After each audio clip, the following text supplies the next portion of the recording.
Hello, ഇതിപ്പോൾ ഞങ്ങളുടെ main ഉത്സവത്തിന്റെ ഫൈനൽ പാർട്ട് വീഡിയോ ആണ് കേട്ടോ. അങ്ങനെ ഞാനും അർപ്പിതക്കുട്ടിയും അമ്മയും നവമിയും കൂടെ അമ്പലത്തിലെത്തിയപ്പോൾ അവിടെ മാമിയും ചേച്ചിയും വിശിഷ്ടയും ബേബിയൊക്കെ എത്തിയിട്ടുണ്ടായിരുന്നു. അങ്ങനെ വിശിഷ്ടയും നവമിയും കൂടെ ഉള്ളതുകൊണ്ട് അർപ്പിത ഭയങ്കര ഹാപ്പി ആയിരുന്നു. പിന്നെ ഞങ്ങളെയൊന്നും വേണ്ട. അങ്ങനെ കുറെ നേരം അവിടെ പറമ്പിലൊക്കെ നിന്ന ശേഷം ഞങ്ങൾ അമ്പലത്തിന്റെ അകത്തേക്ക് കയറി അമ്പലത്തിന്റെ സൈഡിലേക്ക് കയറി നിൽക്കാന്ന് വിചാരിച്ചു. എന്താന്ന് വെച്ചാൽ ഇനിയിപ്പോൾ ഘോഷയാത്രയും താലപ്പൊലിയും വിളക്കും കുത്തിയോട്ടത്തിന്റെ കുട്ടികളൊക്കെ വരുന്ന സമയത്ത് നല്ല തിരക്കാവും. ഇപ്പൊ തന്നെ അത്യാവശ്യം നല്ല അടിപൊളി തിരക്കായിട്ടുണ്ട്. അങ്ങനെ അമ്പലത്തിൽ കയറി അവർ മൂന്നുപേരും കൂടെ ഒരു സൈഡിൽ നിന്ന് കളിച്ചുകൊണ്ടിരിക്കുകയായിരുന്നു കേട്ടോ. ഇതിന്റെ ഇടയ്ക്ക് ഞാൻ പിടിച്ചിരുത്തി വീഡിയോ എടുത്തതാണ്.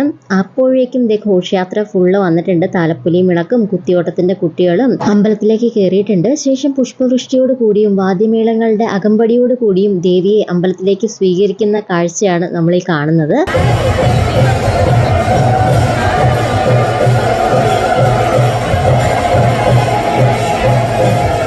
അപ്പോൾ ഇന്നത്തെ ഉത്സവ കാഴ്ചകൾ എല്ലാവർക്കും ഇഷ്ടപ്പെട്ടു എന്ന് വിചാരിക്കുന്നു. നെക്സ്റ്റ് വീഡിയോ ആയിട്ട് കാണാം. ബൈ.